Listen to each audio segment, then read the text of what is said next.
Hello and welcome to the Fiona Small Show. My name is Fiona Small. Welcome, welcome, welcome. Today I am joined here with me, an amazing guest, an amazing friend, all the way from ATL. We have Rhonda L. Thompson in the house. Welcome, welcome, welcome, Rhonda. Thank you so much for being on today. It's overdue. Come on now. You were supposed to be, you should have been my number one guest. You should have been my first debut guest. Yes. But I just want to say a big thank you. And for my viewers, I would like you to just take the floor and introduce yourself. All right. Well, thank you so much, Fiona. I'm so glad to be here live in London. This is the first time I'm going to be there in person. We're still going to get there in person, but I'm so happy to be here with you and with everybody else. But my name is Rhonda L. Thompson. I'm from Atlanta, and I am a counselor, coach, speaker, radio talk show host, and a myriad of other things. And Fiona is my very good friend, so I'm thrilled. I'm just absolutely thrilled to be here. Thank you so much for having me. Thank you for being here. You know what, isn't it amazing when friends come together, but we can do the whole friendship stuff, but also we can do the whole work stuff as well. So I'm just grateful to be able to just vibes with you. And I know that today we are in for a treat. So I want us to kind of touch on a few things. So we're going to cross over today. So usually we have the mums edition and the business edition. And because we can cross pollinate on the both topics because you are a whole package. What I wanted to start with, so let's go straight into kind of motherhood. You're a mother of five. You've got a really, a wealth of experience. And one of the things that we discuss on this show is real life topics, especially in relation to motherhood. And like many of us, we're looking for hacks, we're looking for tricks, we're looking for tools to put in our toolbox to help us along this journey called motherhood that has no rule book. So I know you've raised 5 babies who are now young adults. Help us out. Tell us what would you say to kind of mothers like me and also other mothers, younger mothers like the Young Mum Support Network, which I'm the founder of, and you're also a board member of as well, one of our ambassadors. Tell us, or share with us just a bit of insight into what you learned along your motherhood journey and also what you would have told your younger self. Okay. Well, that's a great way to start. You can actually see mine. They're up here, right here. That's when they were younger. But my youngest, Denzel, who's in the orange shirt, he is now 25. So my kids range from 25 to going to be 36. And what I could tell you is this, as far as motherhood, and what I would tell my younger self is, and it may sound cliche, but relax, seriously. You truly are going to get through this, even though there's days you seem like you're not going to. There's many sleepless nights. There's many worrisome times, but there's also a whole lot of joyful times as well. And whatever you're doing, nobody ever feels like they're parenting well enough. And so first and foremost, be kind to yourself. Whatever your situation is, if you're single, if you're married, if you're in a partnership, whatever it is, your situation is unique to you. Your kids are unique to you. Nobody understands them better than you do, and nobody knows them better than you do. So trust your instinct, trust your gut, seriously. And, because everyone's going to give you a whole bunch of advice, and they're going to give you all their nightmares and their terror stories and all this. And if it was that bad, nobody would have 2. So you find your own way, and you trust it. You trust it. You're not going to break them. I promise. They're not going to break. It's so important that you say that. You know why? Because oftentimes I always say that, this motherhood journey, it's a kind of a unique experience because, maternally, naturally, we know how to kind of respond to it, or we learn how to adapt and adjust to, motherhood. And I always say that motherhood, it comes in cycles. We're in different cycles of our journey. And we had a lovely conversation the other day where we were just explaining that, it is continuous. Sometimes they're more dependent on us and we're more reliant. And then there comes a time when there's probably a bit more independence. And then there comes a time when it comes back full circle. Yep. What I'm really big on, especially, and what I want to amplify, is voices of single mothers who feel quite isolated, marginalized, and stereotyped because of what society deems single mothers as. Yeah.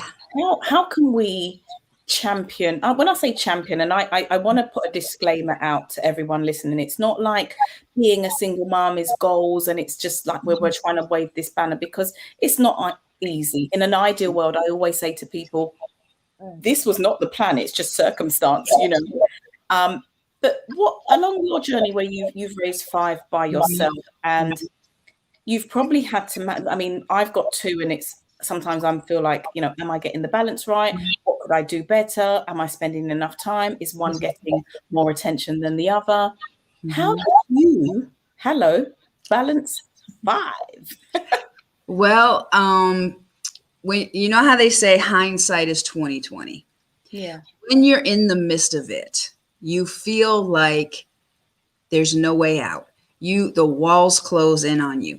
You feel like you're doing everything wrong. You feel like nobody's going to want you with this many kids.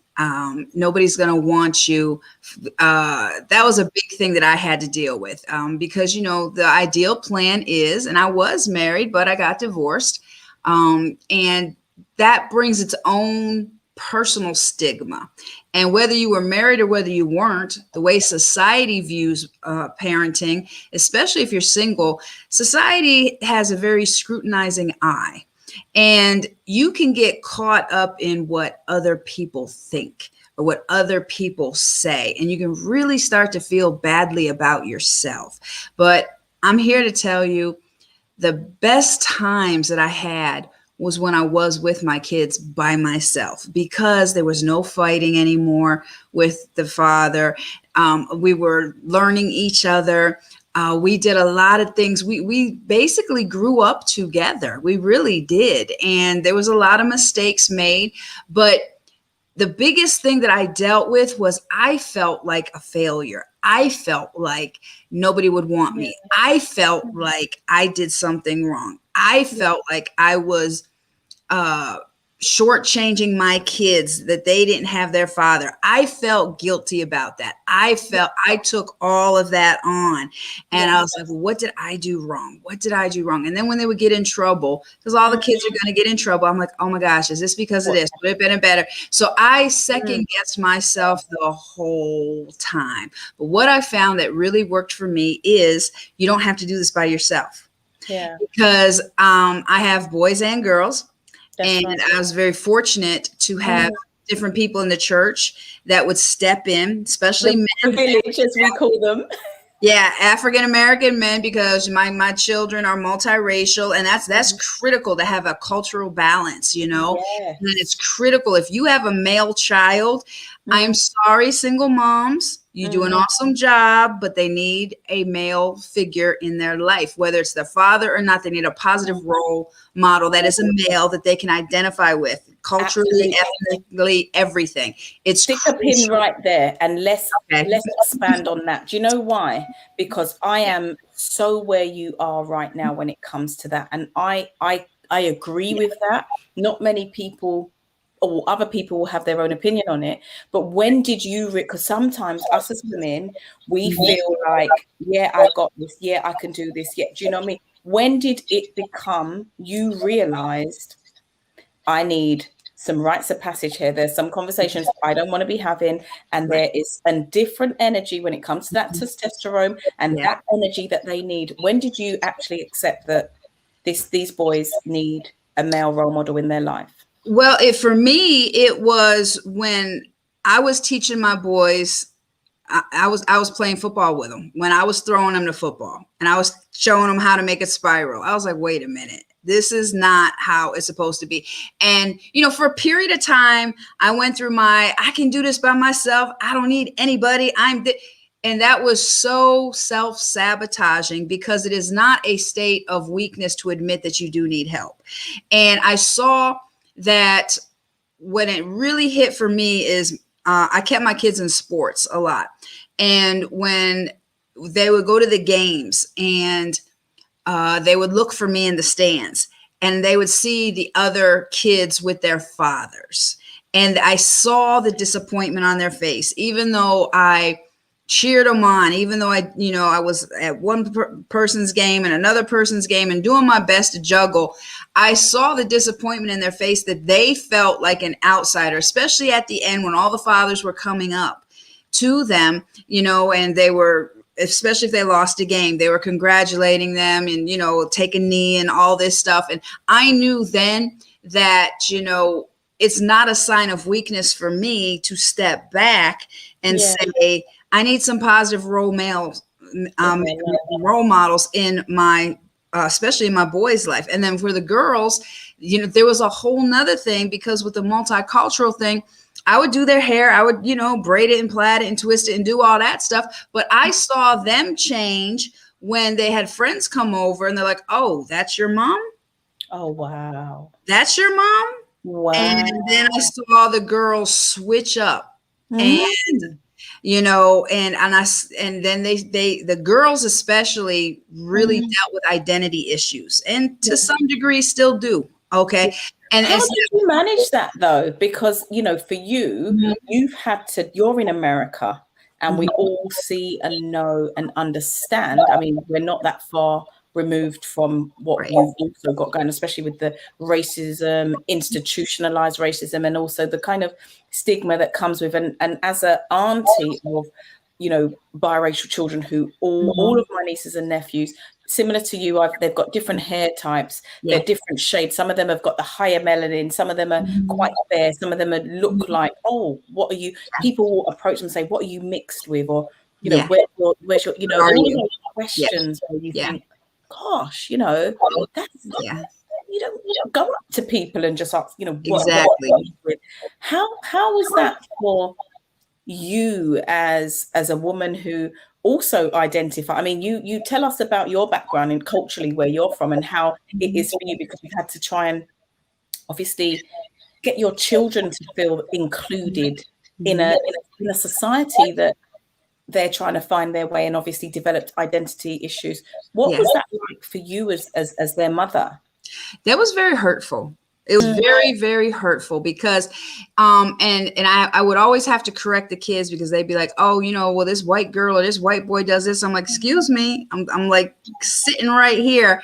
And they're like, oh, mom, you're not white. You're not white. But the thing is, and technically, I mean, technically I'm Italian, which, you know, I am technically a woman like of color because of my being Sicilian, but not in society. America doesn't see all that.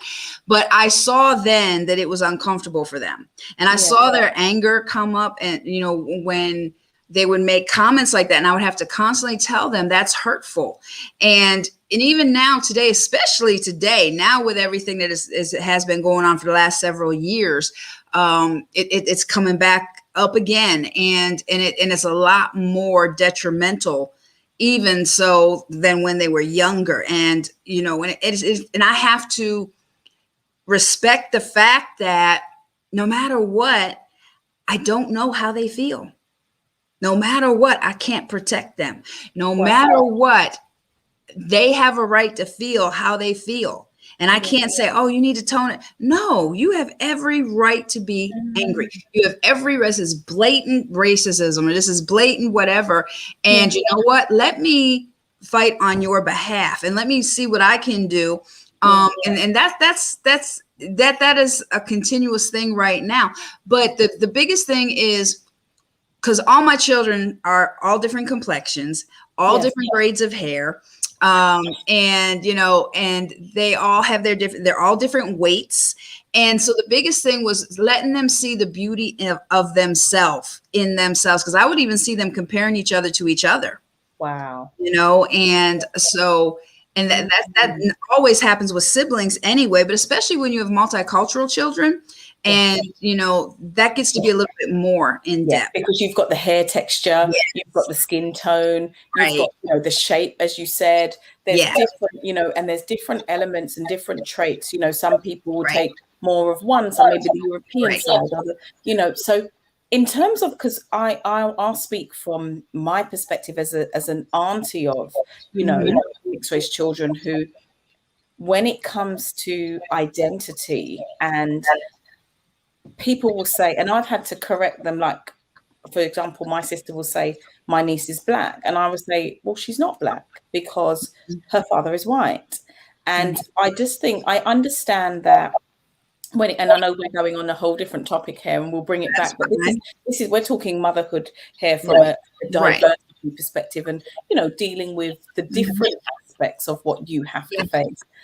When you kind of are saying that your children suffered identity crisis, and up until now, would you say it's because society hasn't given them a place, or would you say it's because of everything that is kind of coming to surface now, whereas we knew it was always there, but obviously with all of the Black Lives Matter, George Floyd last year, everything that's taken place, we are able to vocalize this stuff very unapologetically, and a lot of people are like, oh, thank goodness, we know what I go through. Black women, don't touch my hair, don't do. A lot of people are speaking up about the biases and all of the controversies that are coming up now. When, for you, would you say that you had to have these conversations? Would you rather not have them, or are you happy to, have this dialogue currently with your children?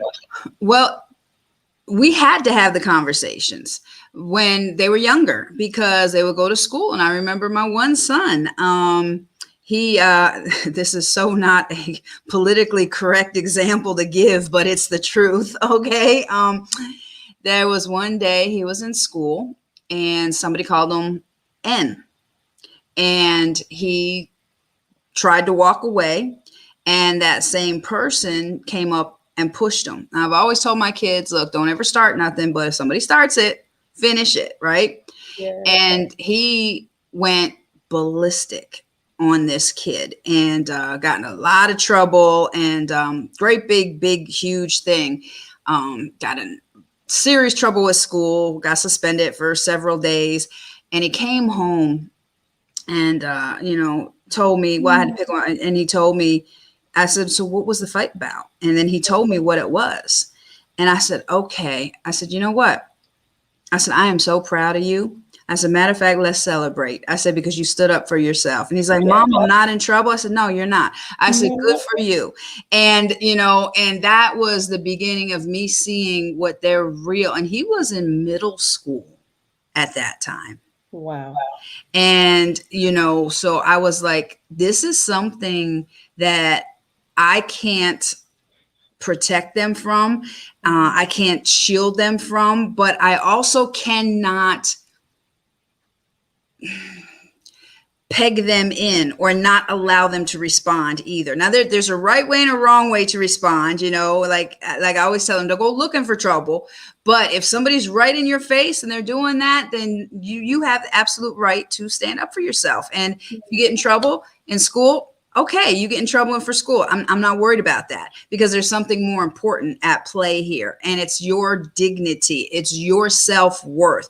It's how you learn. Now, we had discussions after that about self-regulation. It's like, okay, I know you went from here to here in a millisecond, but next time you got to know that, unfortunately, this is going to come up to you again and again and again. And how can we handle it better next time? But that time, there was no way I was going to punish him. There was no way. Yeah.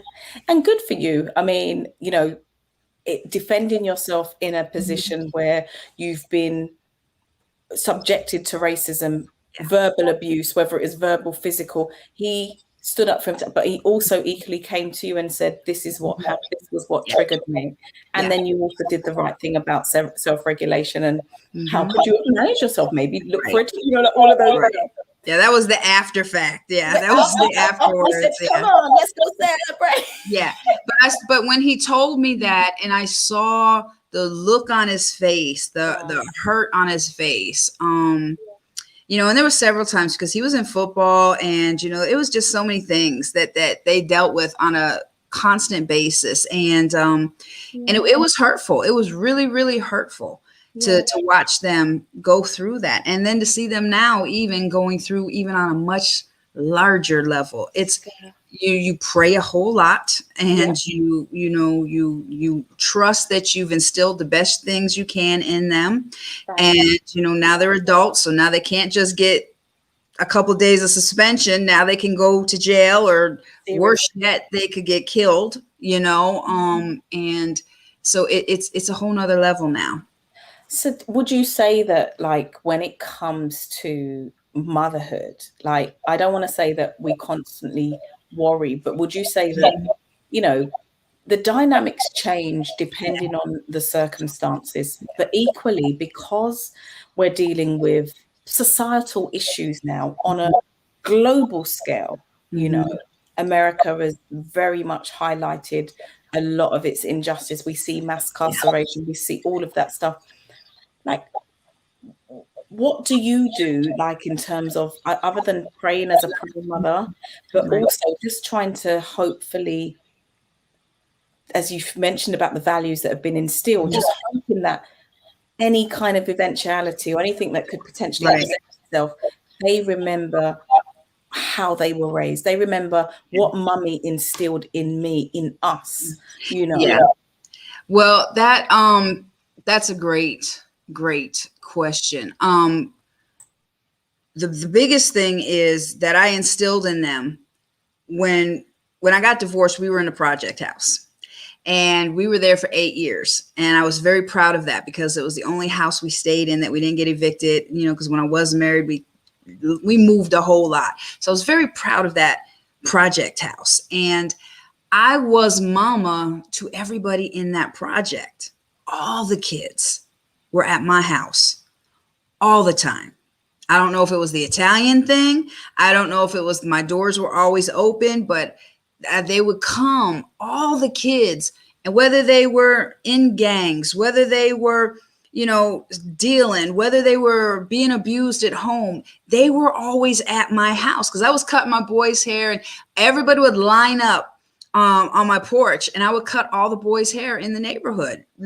Just on a Saturday, we'd start doing it and everybody would just line up. But I became mama and everybody. And so that's what they remember. So that makes it a little bit easier, to where did they come from? Now, as far as today, though, they right now have such a good handle on things.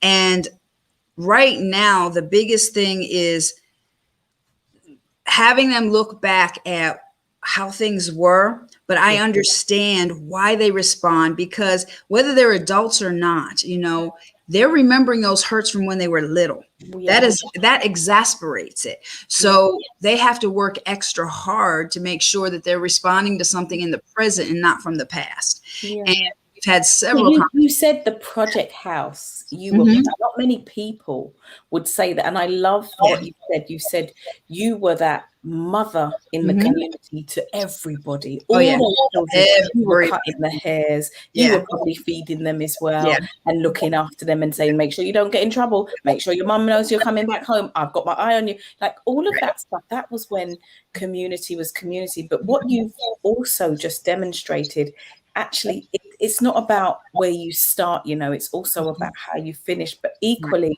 it's recognizing never to forget those humble beginnings, because you said back then you really enjoyed those times, and I'm sure they weren't easy. What was it that brought you the joy about, other than the love for the children and raising that village around you? What else was it?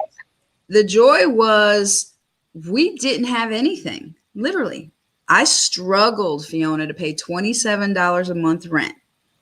in that project house. And I remember there was one year, especially for Christmas, I didn't have any money for anything. I just didn't. And I told my kids, look, I'm sorry, I don't have anything this year. And I said, but you know what? I said, here, let's do this. Let's go to the Dollar Tree. And I said, everybody can spend $5. And because there's 5 of them, so that's $25. That was a lot of money. That's like my rent at that point. And everybody got a 10.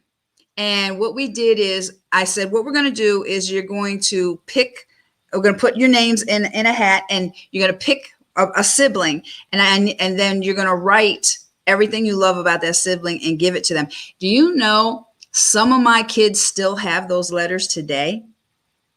And they said that was the best Christmas that they ever had. And that was the year we didn't have money for presents. I said, well, there was another woman in the church who was a friend of mine, and she was a single mom, and she had 3 kids. I said, let's buy them some presents. Let's do, something for them. So we went, and they enjoyed picking things out for their friends at church. And that was the year the school just so happened to pick our name and brought us a ton of gifts and a ton of food. And that's what they remember.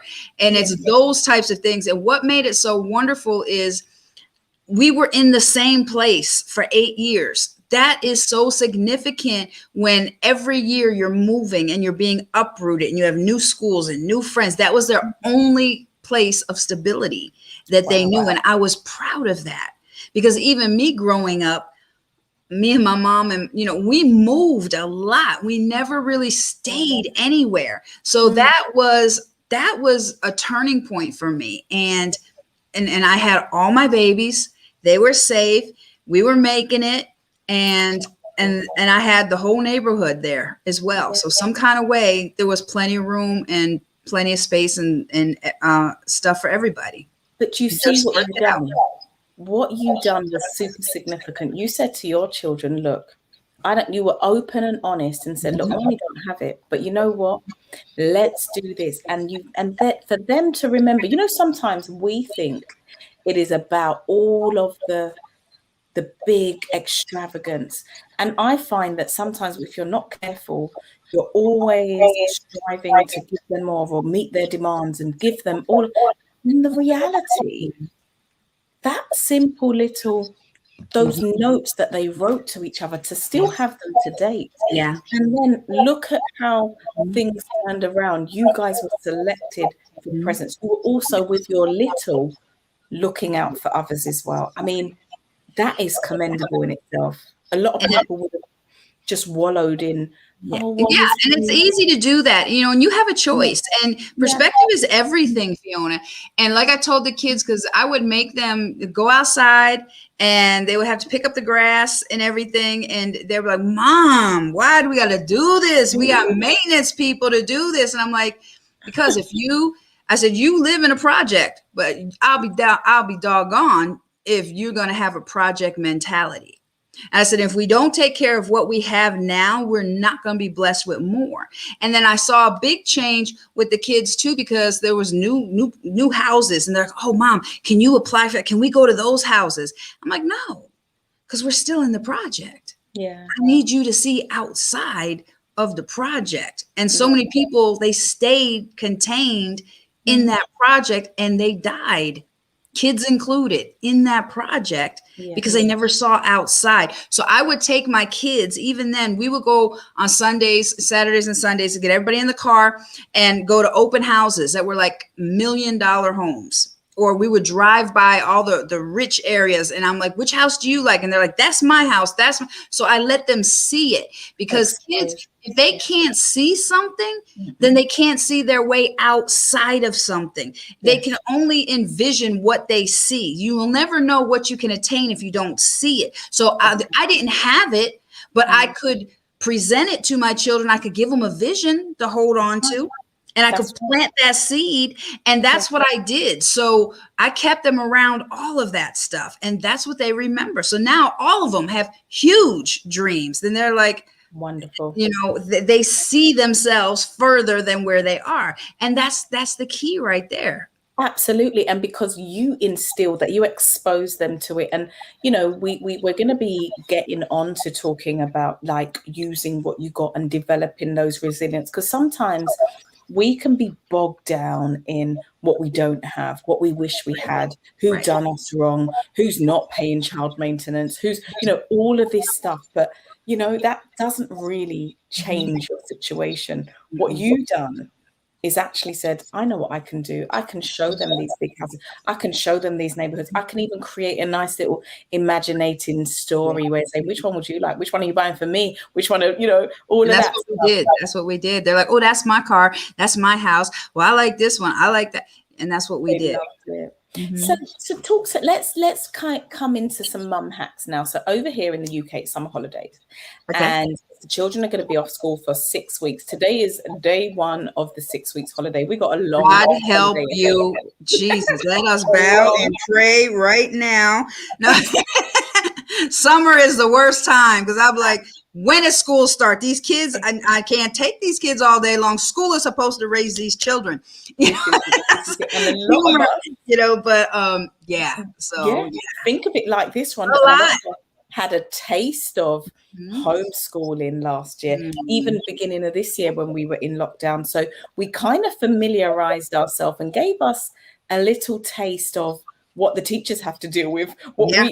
So now what we've been doing with Young Mum Support Network and some of the mums that we've been servicing is trying to help them with some ideas, creative ideas of how to make things fun, how to do things if you are on a bit of a tighter budget and you want to kind of make sure that what you have stripped. Because COVID, I don't know, I'm sure equally it's the same in America as well, but Yeah. COVID really impacted mothers Yeah. a lot, especially single mothers, their Yeah. finances. And we're doing quite a lot of creative stuff, even with another organization on supporting mothers to maximize their income and where they can get additional support. So one thing I want to really help mothers with is some hacks and some tips and some strategies and some ideas where they can, even if it is that, you know, they're having to tighten their belt a little bit or be a bit more practical and pragmatic with how we're spending and what we're eating. Because, you know, it's all about making sure that you want these children to go back to school and you know, not many people will be traveling because travel is not that back to normal, but some will Right. have. And you don't want, there's some children that will probably think, all we did was sit and watch TV, or mum didn't have any money, or we didn't. How can those children feel like, you know what, we had a great time? Give us some ideas. Okay. Well, I never had money for summer ever. Free is my favorite word. Okay. There is so much for free to do.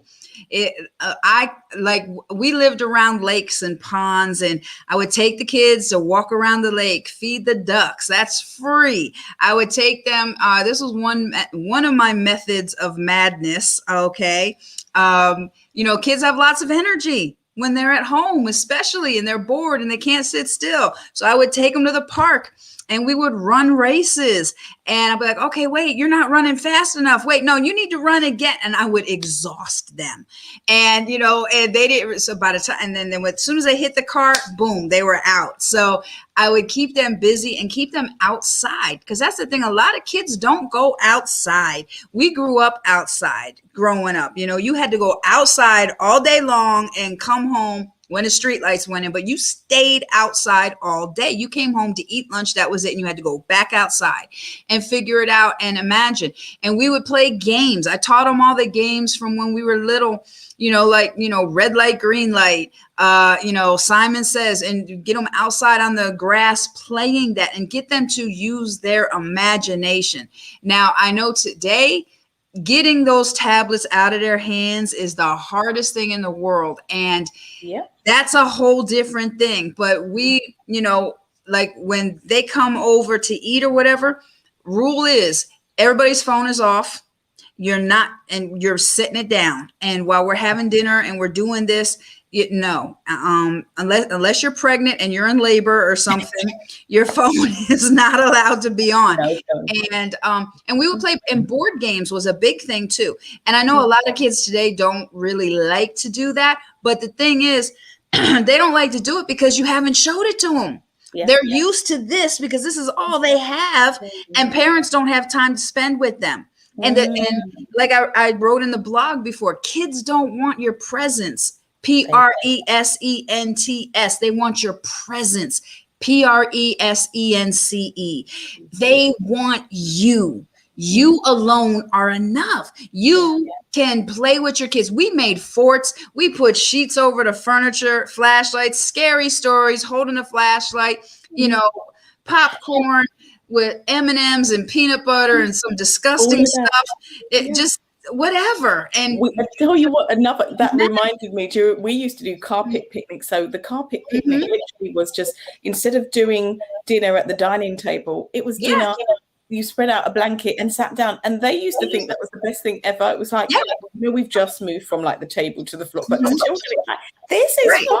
Yeah, or even go in the backyard, you know, get a tent, sleep outside all night long in the tent in the backyard, or let them sleep outside and stay up all night long in the tent, you know, just little stuff like that you can do. And if you don't have a tent, you can put some blankets up and, you know, with some chairs and, you know. But we're moving into that kind of like creative space now. And you've got to realize that sometimes, especially some mothers who are carrying the weight of, say, like a mother of 5, for example, a mother that's just feels really isolated, really lonely, and doesn't have that drive, because you need to be driven to do these things. Let's keep it real. We still have to have a level of, I don't know, passion or, you know, energy. And it just could be just that mental energy or that kind of, right, guys, we're getting out the house. Because it's easy to say, look, I don't want to do this, or shut down and shut away. And bearing in mind,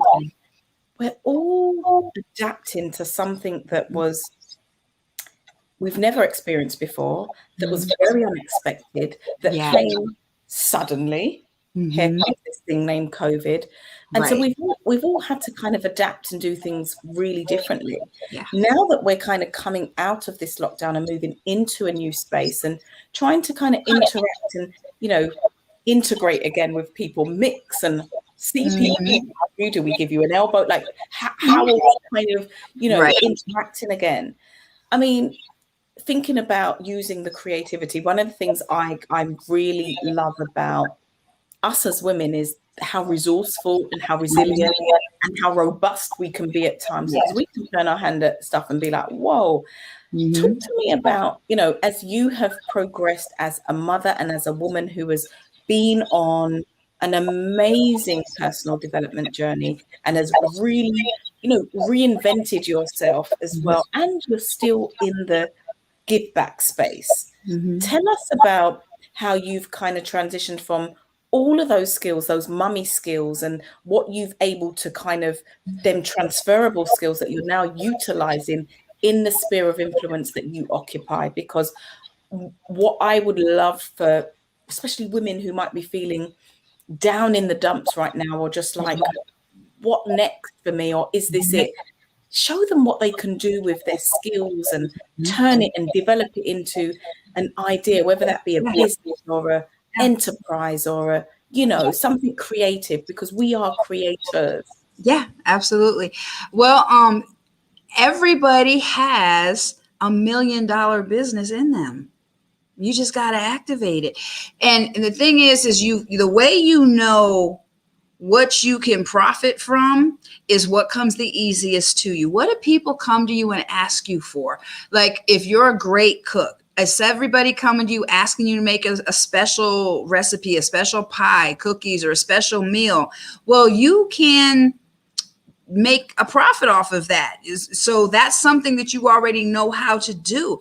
That's one way. Another thing is, what do you love to do? What gives you pure joy that you could just do it all day long and it just makes you happy? You can do something like that. And all my kids, like my one daughter, Brielle, she's the entrepreneur. Well, growing up, she was the little Miss Sell Everything. And, you know, so she was always wanting to sell stuff. And at that time I had food stamps and I had extra, you know, stamps. So I got some food and we made little baskets. She went around the neighborhood and took orders for baskets, and we created little tags, Brielle's baskets, and she sold them for like $35 and $50 a pop. And people ordered them because we put the little food in there. We went to the Dollar Tree. We got like $5 worth of like towels and a candle and maybe some bat and some, Dollar Tree bubbles and bath. And we did that for Mother's Day, and we called it a Mother's Day basket. And everybody bought it up. So there's like little things like that. Or if you have excess of something around the house, you could sell it. You could teach your kids about, eBay, OfferUp, all of that stuff, or just a good old fashioned lemonade stands where they make the lemonade and they sell it and they figure it out, because your kids are very, very resourceful. And then for the mom that doesn't feel like doing it and her motivation is low, here's a secret, man. The beauty of children is their ability to play.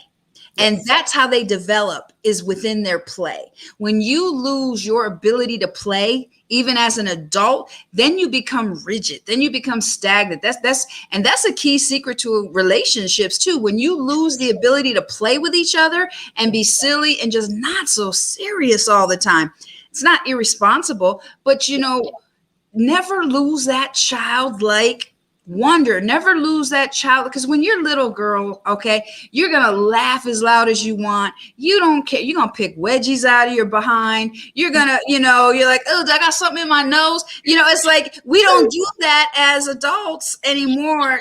We're so reserved, and then we're miserable. And it's like if you can touch back into the gift of play, especially while your kids are still here. There's all different ways you can play on all different levels. And that is a key. And believe it or not, when you activate play, okay, it's proven play is the grounding, the framework for imagination. And see, the kids don't have imagination because guess what? What did they stop doing? They don't play anymore. Playing is how you develop. Playing is how you figure things out. Playing activates your imagination. Playing turns on those neurotransmitters. Playing gets all that stuff firing in your head, and it actually releases those good endorphins, and it actually makes you feel better.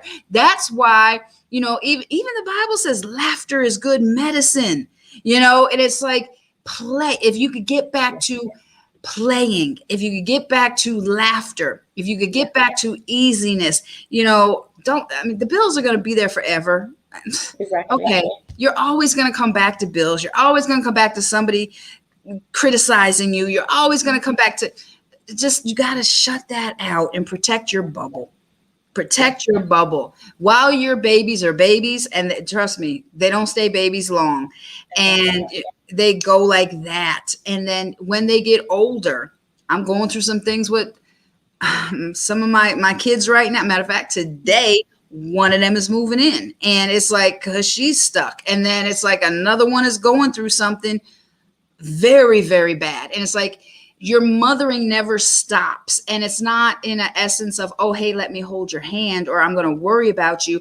But it just transitions to different phases where now my children have children, or they have spouses. And now I am the one helping guide them through that, even though I'm not married anymore. But you know what? I know all the mistakes I made, so I can save them years of heartache. I can say, look, I'm telling you, I did this. I felt just like that, and it messed it up. Don't go down that road, and save them some of that struggle.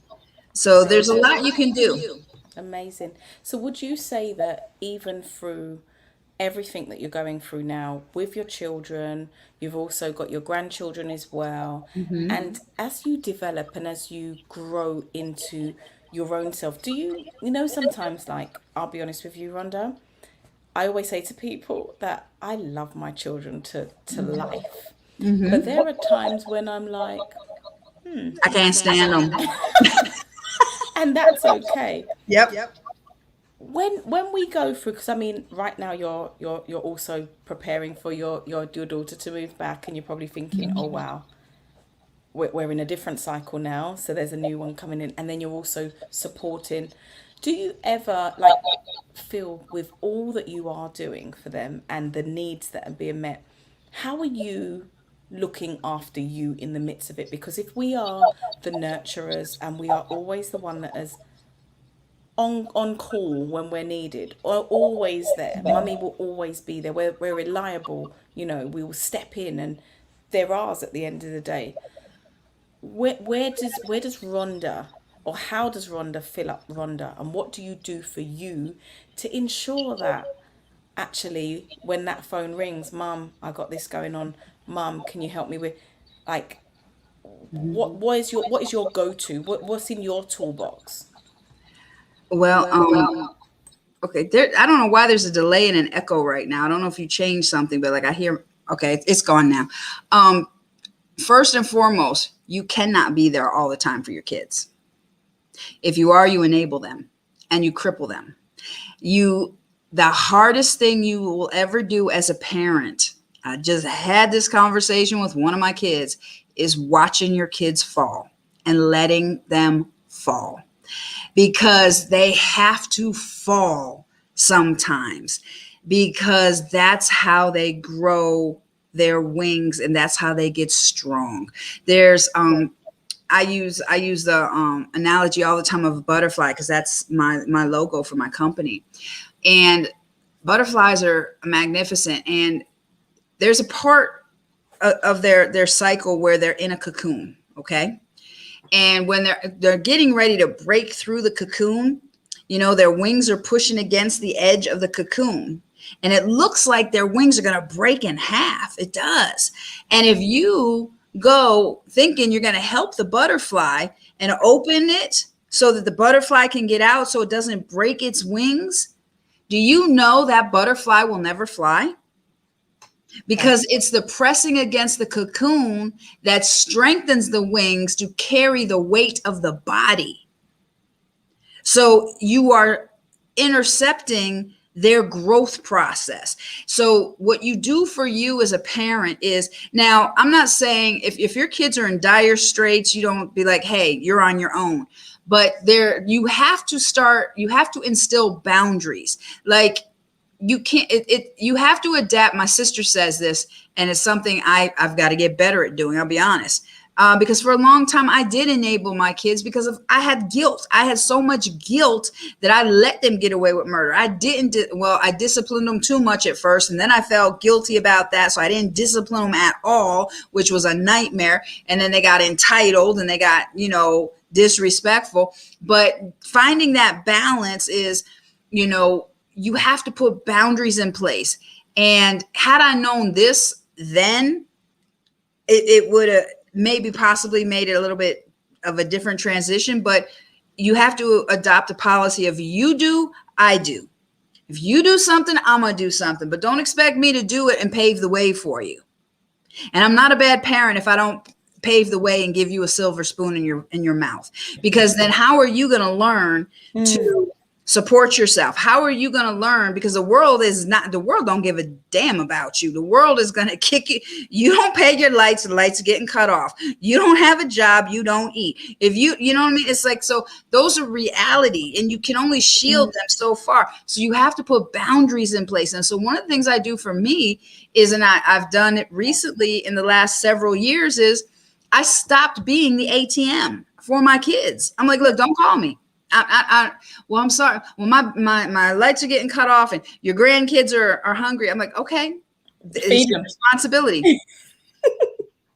It's not my job to feed your children, because, and they're like, oh my God, I can't believe you don't love your grandkids. I love my grandkids, but it's not my job to take care of your kids. And that's a misconception. Now, if you are truly struggling, like the one that I'm going to be helping it, shortly. Okay. She has gone to the end of her road. She has nowhere else to go. She is, like distraught at this point. So now I'm like, okay, I've seen you go and try this, and the door was slammed. Boom, boom, boom. Here you go. But guess what? You're only going to be here for this amount of time. Let's make it very, very clear, and that's it. It's like, I'll give you a soft landing ground, but this is not a get comfortable. You're going to be here for good. And, I'm moving in with mom again. Oh, no, ma'am. No, see, because some boundaries and parameters in you place. have to do boundaries, and that's what I've learned to do for Rhonda. Is I've learned how to say no. Good. No is a complete sentence. Yeah, good. And would you say that's taking you time? Would you say it's something that you've always known how to do? Because some of us just learn the word. A lifetime to learn. Because see, when I would say no, yes, I felt guilty. I felt like a bad mom. Yeah. I felt like I was, I just guilt, so much guilt.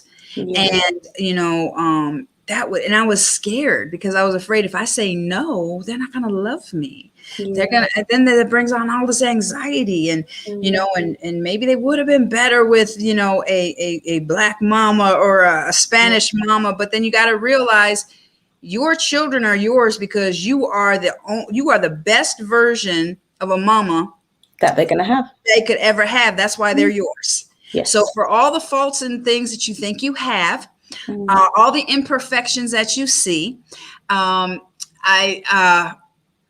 challenge you to do this. Write down the word imperfect, right? If you write the word imperfect down, because as mothers, we see all of our imperfections. We see all of our flaws, all of our mistakes, all of our, oh my God, I can't believe I did that. But if you write down the word imperfection, because we're so used to seeing what's wrong, we're so used to trying to fill up the void, and we're so used to putting ourselves last and taking that whole thing on. But if you look at the word imperfect, imperfect, well, if you just put a little line between I am and P, it says I'm perfect. So in all your imperfections, you're perfect. You're perfect. Yeah. And that's what you've got to learn to tell yourself as well. It's not as easy to do, but obviously, you've been on this journey, this self-love journey, this self-acceptance journey, this personal development and growth space where you're able to now pass on these, and what I love about listening to you is it's okay to say no when you know that actually you've done your bit and it's time to stand on your own 2 feet, bearing in mind that your children are young adults, so you're teaching them about fending for themselves, independence, and giving them that kind of resilience to just grow some broader shoulders and not become too reliant on mummy, because you need them to stand on their own 2 feet. And that's ideally what we want when we're raising these children. We don't want them to just become solely dependent on us or solely dependent on mum will pick it up, or mum will, I need some money, or I need this, or you've got to raise children that they can then flourish. They can then, cope in this big wide world out there, because ultimately that's what we want. We want them to be able to, manage life. Life will come at them. It's like, how are you going to navigate life? You've seen me do it. You've seen how, resilience. I've showed you things. I've exposed you to things. I've done my part.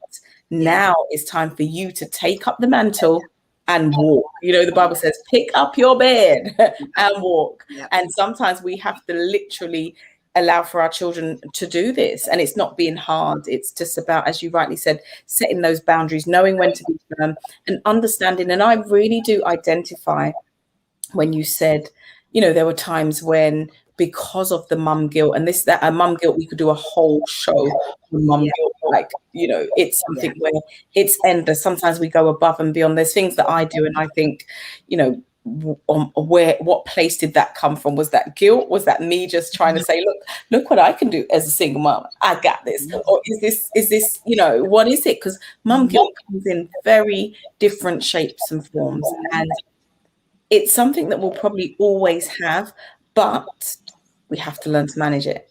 We have to learn, as you rightly said, to read those words to ourselves. I'm perfect. Even my imperfections are perfect. Because sometimes if you don't get to that space, you can send yourself over the edge, Rhonda. You can literally absolutely yourself a breakdown, and then you're just full of unfulfillment. There's so many people that I'm sure you know them, they feel under-accomplished, and then you look at them and think, but you've done amazing. But we When you're in it, you can't see it, Fiona. Yeah. And I was the same way now. Make no mistake. I had meltdown after meltdown after meltdown growing up. And the thing is, and here's something too, when your kids are acting out and your kids are doing stuff and everything, it's not a reflection of you. And that's the hardest thing to realize. But your kids are not going to get it. I mean, my mother used to say this to me, and I'm like, oh my God, you're so old. Whatever. But it's the truth. Your kids are not going to appreciate you at all until they're grown and have kids of their own. And that's when they're going to see. So it's a thankless job, but you have these moments of beauty and happiness that make it all worthwhile. But you have to know that your kid is not going to cheer you on and say, oh, you're the greatest mom. I'm so glad. They're going to, I hate you. Don't talk to me, and they go through their developmental stages, and that's all normal. And one key thing that was a thing that my mother taught me is, man, your sense of humor is everything.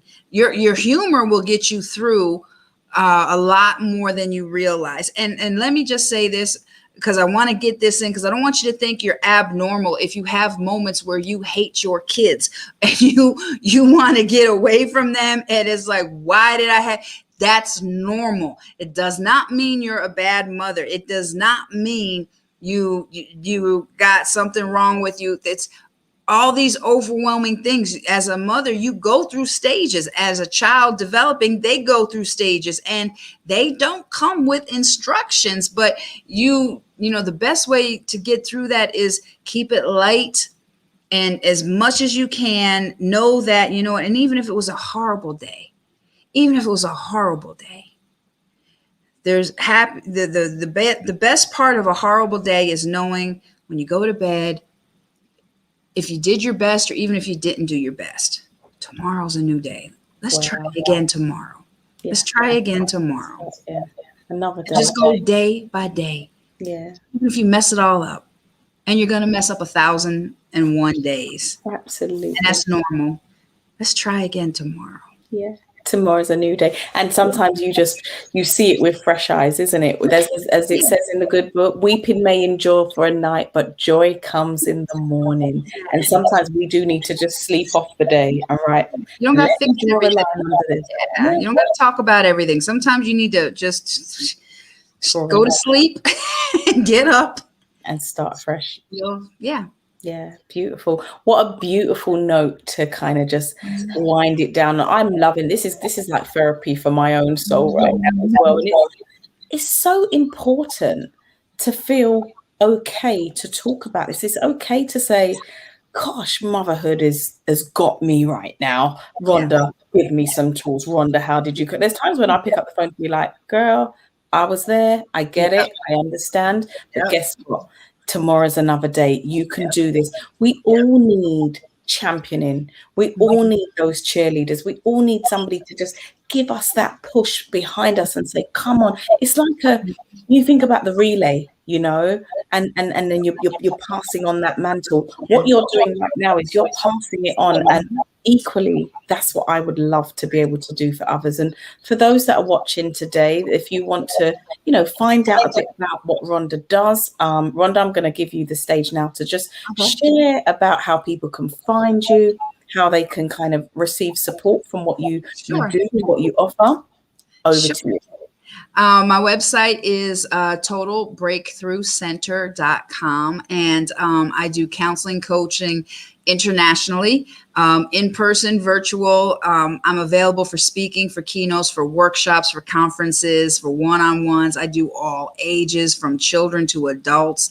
Many, many specialties, but trauma is my specialty.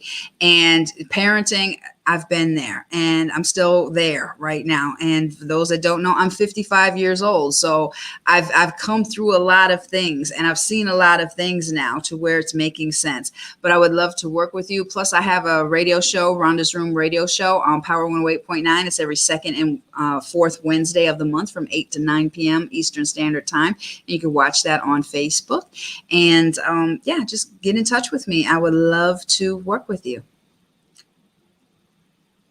Oh, I can't hear you. You can't hear you.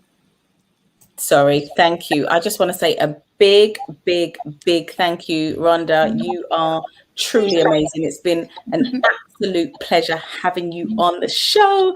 We definitely got to bring you back because you have got so much tips and gems and nuggets that we need to hear. And I think we should actually do like a workshop and a conference on, tools for your toolbox, So I just want to say thank you. I love you. I think you're amazing. I just want to say thank you to everyone that's watched. Do reach out to Rhonda, follow her on Instagram, check out her Facebook. I forgot about Instagram. And yeah, just follow her now. My name's Fiona Small, and I will be back again soon. Thank you so much.